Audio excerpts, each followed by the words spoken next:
नमस्कार किसान भाइयों। तो आजकल मार्केट में उर्वरक बहुत बड़ी मात्रा में नकली लोकल बिक रहे हैं। तो अब हम ये लोकल उर्वरक है, अगर हम खेतों में अपने डालते हैं तो हमें उसके रिजल्ट नहीं मिलते हैं, और हमने खेती में अपने पैसा लगा दिया होता तो हमारे उत्पादन उतना नहीं आ पाता है। तो किसान बहुत परेशान रहते हैं। ये समस्या मुझे तब दिखी जब मैं मार्केट में था और किसान पैकेट लेकर आया, और उसने कहा कि 110 रुपये वाला पैकेट मुझे 80 रुपये में मिला। तो क्योंकि मुझे पता था कि खरीद 100 105 की आती है, तो 80 रुपये में कैसे मिल सकता है। तो जब मैंने उसे देखा और जांचा तो मुझे पता चला ये नकली है। तो बहुत ज़्यादा बड़ा कारोबार है नकली उर्वरकों का। तो हम यूरिया और डीएपी की पहचान तो कर लेते हैं, लेकिन जो हमारे सूक्ष्म पोषक तत्व जिंक हो गया, सल्फर हो गया, ये भी तो हम बहुत बड़ी मात्रा में खेतों में उपयोग करते हैं। तो क्या हमें जिंक की पहचान करना आता है? अगर नहीं आता है तो हमें ऐसे ही दुकानदार हमें लोकल नकली जिंक देते रहेंगे। और दूसरा, हम क्वेश्चन इसलिए नहीं पूछ पाते कि उस दुकानदार से हम जुड़े होते हैं कई सालों से, तो हम उसे ये भी नहीं कह पाते कि हमें लगता है जो दे रहा होगा नकली दे रहा है, लेकिन उसमें इसको डबल प्रॉफिट होता है।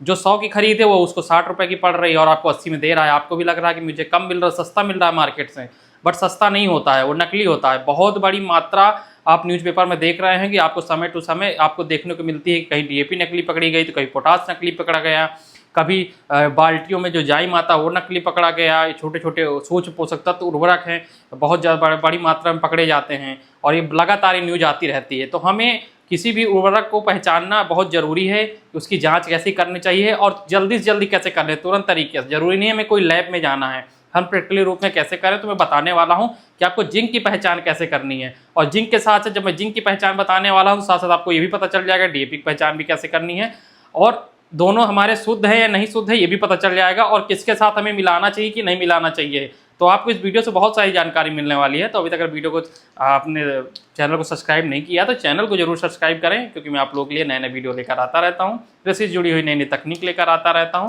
तो वीडियो में बने रहे, वीडियो में बने रहें। और चलिए बात करते हैं कि हम डीएपी में जिंक को कैसे पहचाने हैं। तो जी डीएपी का जिक्र इस बार बार बार मैं क्यों कर रहा हूँ कि वही एक तरीका है जो आपको तुरंत पहचान सकते हैं और आपके पास मौके में उपलब्ध भी होती है। तो हमें कुछ नहीं करना है, हमें 2 गिलासें ले लेनी है, कांच की ले लीजिए या वाइट की गिलास ले लीजिए, वाइट कलर की या प्लास्टिक की हो। 2 गिलासें ले लेना है, एक में हमें डीएपी और एक में जिंक। 10-10 ग्राम की हमें दोनों की मात्रा ले लेनी है, और लेने के बाद हमें उसको हमने अच्छे से घोलना है।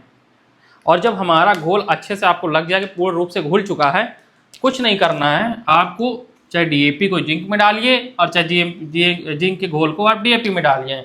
डालने के बाद आप देखेंगे कि आपका जो ये पूरा घोल है थक्के के रूप में जम गया होगा।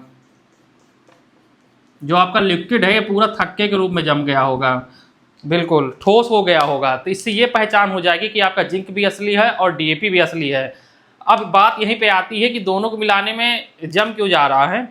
तो इसीलिए हम लोग हमेशा, अगर आपने जानकारी होगी तो इसलिए बोला जाता है कि डीएपी के साथ कभी भी जिंक को नहीं मिलाना चाहिए, क्योंकि वो आपस में थक्का बना लेते हैं और जुड़ जाते हैं, तो हमारे पौधे को नहीं मिल पाते हैं। तो इसीलिए हमेशा मना किया जाता है कि डीएपी और जिंक को अलग अलग हमें खेत में डालना चाहिए या स्प्रे करना चाहिए, कभी साथ में नहीं मिलाना चाहिए। तो एक तो हमें पता चला कि जिंक की जांच कैसे करनी है, दूसरा डीएपी के साथ हमें जिंक नहीं मिलाना है। तो किसान भाई इस चीज़ को जरूर ध्यान दें। मार्केट में बहुत बड़ी मात्रा में नकली बिक रहा है, तो आज पहचान कैसे करना है मैंने आपको तरीका बता दिया है, बहुत आसानी से पहचान आप कर पाएंगे। तो ये किसान भाई जानकारी आपको कैसे लगी हमें कमेंट करके बताएं, और अभी तक चैनल को सब्सक्राइब नहीं किया तो सब्सक्राइब जरूर कर लें। तो चलिए किसान भाई, मिलता हूँ मैं आपसे फिर से एक नई वीडियो में एक नई जानकारी के साथ। तब तक सभी किसान भाइयों के लिए धन्यवाद। राम राम।